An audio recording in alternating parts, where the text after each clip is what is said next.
pada saat beliau hamil 4 bulan ya, karena kan ketahuan hamilnya itu pas usia 4 bulan kan kandungannya. Sebenarnya sebelum itu beliau udah ngerasa ada perbedaan di salah satu anggota tubuhnya, cuma ngeluh sih enggak ya, lebih ke dia juga bertanya-tanya apa sih, tapi beliau nggak mau buat cek ke dokter.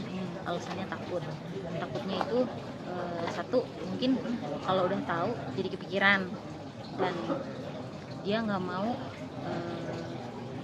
kayak suaminya, anaknya tahu kalau beliau sakit, karena beliau itu semangat kerjanya luar biasa. Nah, setelah diketahui beliau hamil 4 bulan, ternyata pas dicek sama dokter itu divonis kalau beliau itu mengidap kanker payudara. Mulai dari situ bukannya ngedrop ya, lebih ke kayak ibarat baterai tadinya full jadi 90%. Pas tahu ada si cancer itu, dia justru mikirin si jabang bayi. Dia bilang, jika gue gimana ya kalau dalam kondisi hamil gue jalan kemoterapi, nanti anak gue nggak apa-apa. Kakak nanyanya jangan begitu, kan ngomong sama dokter, kira-kira ngefek nggak. Tapi ternyata dokter juga punya cara sendiri untuk supaya si obat kemoterapi itu nggak ke janin gitu. Makanya dianjurin untuk ke rumah sakit Malaysia yang ada di Penang. Rumah sakit apa? Beliau jalanin kemoterapi kurang lebih kalau nggak salah selama setahun itu 11 kali. Pokoknya belasan kali lah. 11 atau 13 itu saya lupa berapa. Tapi beliau merasa kayak nggak ada perbedaan yang beliau rasain seperti itu. Terus pada saat beliau mau melahirkan, dokter bilang mau pilih diselamatkan ini, mau dipilih anaknya atau ibunya. Tapi beliau bilang selamatkan anak saya. Bahasanya dia kan orangnya kan ceplos-ceplos ya, bahasanya dia, kalau saya nggak ada ntar bapaknya bisa kawin lagi, bisa ngurusin anak saya.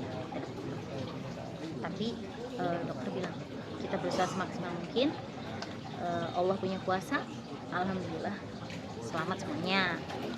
Nah, sebulan setelah melahirkan, beliau berjalanin kemoterapi,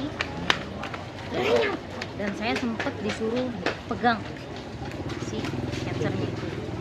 Jadi dia buka bajunya, saya disuruh megang, dikasih. Kebetulan memang di rumah ini, belum pindah ke rumah yang Cinere.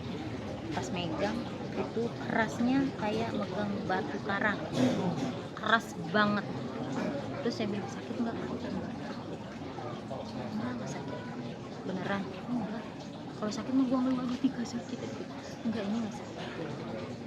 Terus gimana ke depannya? Pokoknya kata dokter, jadi dokter itu berusaha untuk mengecilkan si cancernya dulu, baru nanti ada tindakan pengangkatan gitu kan. Nah, dia ngerasa di rumah sakit Penang itu dia ngerasanya nggak ada perubahan. Akhirnya kebetulan beliau kan punya orang tua angkatnya itu ada salah satu keluarganya sama mengidap cancer juga, berobatnya di Malaysia itu sembuh. Nah, beliau bilang, ayo kita ikhtiar ke sana.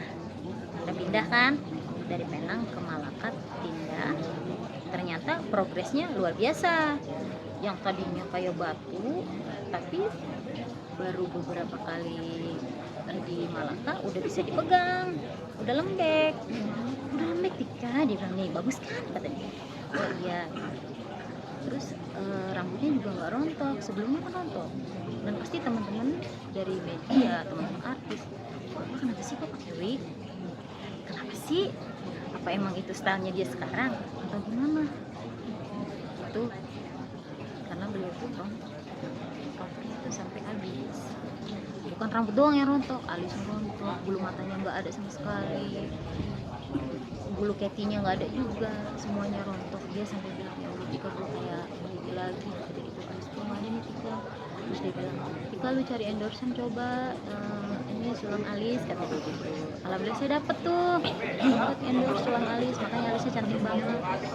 Ya kemarin di tanggal 2 Juli yang harusnya beliau itu sudah menjalani operasi, tapi beliau tiba-tiba batuk. Yang beliau udah di Malaka, udah di Malaka, udah di ruang rawat. Tiba-tiba pas udah pasang infus, yang tiba-tiba mau menjalani operasi itu pas dokter lagi visit, si empok tiba-tiba batuk, disuruh pulang. Kamu pulang dulu, sembuhin batuknya, nanti pada saat batuknya sembuh kamu balik lagi. Akhirnya dari tanggal 2 Juli sampai akhir Juli tuh batuk nggak hilang-hilang. Nelpon ke pihak rumah sakit yang di Malaka, bilang katanya dokter yang nanganin si empok ini lagi cuti, balik di tanggal 10 kemarin. Ya udah bismillah ayo, sampai tanggal 10 mah gue udah sehat nih, kata dia gitu kan. Nah, masuk ke rumah sakit itu tanggal berapa ya, lupa lagi tanggalnya berapa, ke RSPP dulu. Ibu angkatnya Bang Idung menganjurkan untuk ke RSPP. Udah dari rumah Cinere kita bawa ke RSPP, 2 hari dirawat di sana, pulang. Beliau minta pulang karena di rumah sakit juga nggak diapa-apain kata dia. Jadi gue pulang aja di rumah, orang gue nggak diapa-apain di sini juga, dia bilang gitu. Pulang hari Rabu kalau nggak salah. Di malam Kamis, saya, teman-teman semuanya pernah nengokin nih. Emang dengar katanya dia pulang, ya udah kita ke rumahnya. Kak, aku mau ke rumah. Pengen makan apa? Saya setia ke rumahnya, pasti selalu nanya mau makan apa. Selagi ada, saya bawain. Kak, gue lagi membayangin mie ayam nih, enak kayaknya. Tapi boleh makan mie ayam? Boleh, orang mie ayam kok bukan apa. Oke, saya bawain mie ayam. Makan dia semangkuk berdua sama Bang Idung. Enak gitu. Makan jeruk di depan saya nih. Sehat, duduk ngobrol biasa. Tiba-tiba besok sore, anaknya yang pertama, kakak Shirley, nelpon saya. Ibu lagi di mana? Ibu lagi di bengkel, Kak. Kenapa? Mama, Bun. Kenapa, Mama? Mama ngerintih aja. Kenapa? Apa yang dirasa? Katanya tulangnya sakit, Bun. Tulang belakangnya, pinggangnya sakit, tulang belakangnya semuanya linu-linu. Bisa dilihat sama coba sekarang di situ kan. Saya ada amanat ini. Langsung ke rumahnya. Saya ada amanat. Posisi beliau itu udah lagi tengkurap di kasur, di bawah, posisinya di jadi tolong Pak bisa dilihat sama rumahnya. Maju ke depan. Lagi dipijit-pijit sama orang yang ada di acara rumahnya, akan lagi pijit-pijit. kita mulai. Udah. Dia bilang, Kak, sambil makan. nunggu Ayo beliau. kita makan. Akhirnya saya bawa bubur, dia disuapin makan, dia nggak mau. Dia langsung pegang tangan saya diremas sama dia sekencang-kencangnya. Dia bilang gini, Tika, gue capek. Iya. Wah, Udah, nggak usah ngomong lagi. Wow, Ya. nggak kuat. Sekali lagi informasi bahwa Jangan ngomong begitu. San Muhyiddin alias Jangan ngomong begitu. Al-Anwar Ayo, semangat. sedang diwawancarai Mau nggak mau kita bawa lagi tentang rumah sakit masalah ya. almarhumah ahli warisnya. Karena beliau nggak bisa jalan, kita gotong rame-rame, kita bawa ke mobil, berangkatlah Peninggalan ke rumah sakit, balik lagi ke RSPP. Jenazah Nah, ambulan. beliau naik mobil, saya naik motor. Baik, kita mulai saja ya. Kita ke IGD, Di sempat bangku udah pingsan. siap. Di IGD sempat pingsan sebentar, terus sadar. Dia tiduran miring. Bismillahirrahmanirrahim. Assalamualaikum warahmatullahi wabarakatuh. Tulang belakang sakit.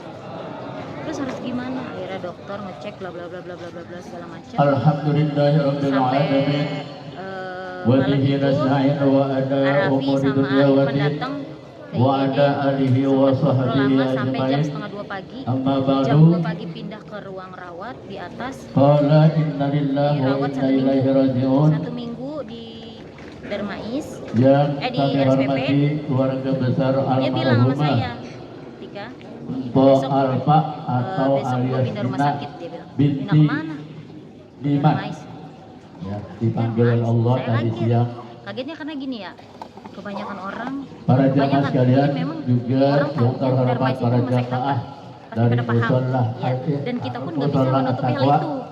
Karena kan selama ini kita berusaha buat keep silent, buat nutupin dari musola At-Taqwa, penyakit Mpok. Karena kemudian memang itu juga amanat dari dari Mpok ya. Masjid Al-Anwar, Jangan ada yang ngomong dulu, dan biar juga nanti gua jamaah yang speak up seluruhnya sendiri. yang Gitu. kami hormati. Gua ngomong di media, Puji dan nanti syukur media gua mari yang undang. kita panjatkan Kita konferensi pers, ke Allah gua mau speak up Subhanahu wa apa Ta'ala. yang gua alamin selama ini. Dia selalu Alhamdulillah bilang begitu. pada Oke. malam pertama Pokoknya takziah ini gimana baiknya hayo adalah kita akhirnya mendoakan seminggu di RSPP, besoknya anak pindah ke kita, Darmais, di saudara Darmais kita, seminggu ya, pulang yaitu karena dia Ibu pengen ketemu Tina anak-anaknya.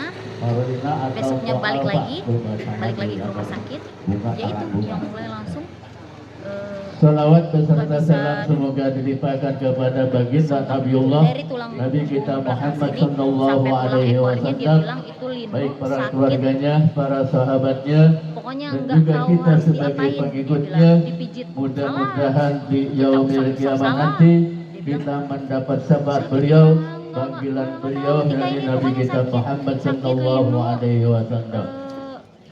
apa ya dia Barangkali bilang takziah pegel, kita yang tapi gimana malam gitu, pertama dia bilang. ini Terus gimana? tidak panjang kalam, Makanya mari kita kemarin mulai di saja hari zikir Senin, kita, baca yasin itu kita di dan lain MRI, sebagainya di untuk Darmais. pembacaan nih yasin, penyebabnya tahlil yang dan lain bikin sebagainya akan pinggangnya dipimpin sakit, ada apa di tulangnya gitu. Ustaz Wildan Kalau ya, untuk batuknya untuk hasil memimpin PET scan yasin, itu tahlil itu akan tadi dipimpin infeksi oleh di Ustaz paru-paru. Wildan. Kemudian nanti untuk doanya, doa Seperti itu. arwahnya yaitu saudara Nah terakhir Subhan hasil Jamil. pemeriksaan terakhir, Untuk itu dipersilakan si kita profesor mulai yang saja. ada di Darmais itu bilang infeksinya itu tinggal sedikit lagi sembuh, makanya dihajar pakai si antibiotik yang bikin dah keluar. warahmatullahi wabarakatuh. Nah dia tuh selalu gini, Hadirin sehat, jemaah kan kita kajian, mau ke pantai, belum kita membacakan kita mau suatu ulang yasin tahun zikir dan si tahlil. kembar di pantai. Mari Jadi sama-sama ulang kita tahunnya Petong kan di bersifat September, terlebih si kembar Oktober. Jadi mau digabung sama dia anaknya Astagfirullahaladzim. nyewa bus telolet dia bilang, karena si Petong kan demen banget telolet nih, mau nyari ketika udah cari endorsan. Oke, gampang, kalau masalah bus mah gampang, yang penting kakak sehat dulu, saya bilang. Akhirnya muslimin wal muslimat wal mu'minin wal saya mu'minat kebetulan saya lagi di rumah al-ahya'i minhum wal amwat. kemarin sore, Asyhadu an itu la sekitar ilaha jam 3-an, illallah pokoknya wa asar asyhadu lah, anna Bang Idung Muhammadar WhatsApp saya Rasulullah sallallahu alaihi ngirim wasallam. foto posisi terakhir, bukan posisi terakhir ya. Jadi Mpok udah nggak bisa duduk, udah nggak bisa rebahan, tapi dia duduk disanggah pakai meja, dia rebahannya dia mau tidurnya posisinya kayak gitu. Jadi dia nyandar begini, kata dia kalau rebahan justru malah sesek, enaknya tuh duduk. Itu udah janjian juga sama teman-teman selepas sholat Jumat tadi, kita tuh pada mau kesana mau nengokin, udah janjian sama teman-teman semuanya, karena teman-teman juga kan pada punya kegiatan masing-masing ya, pada sempatnya di hari ini. Tapi ternyata benar kita ngumpul memang, tapi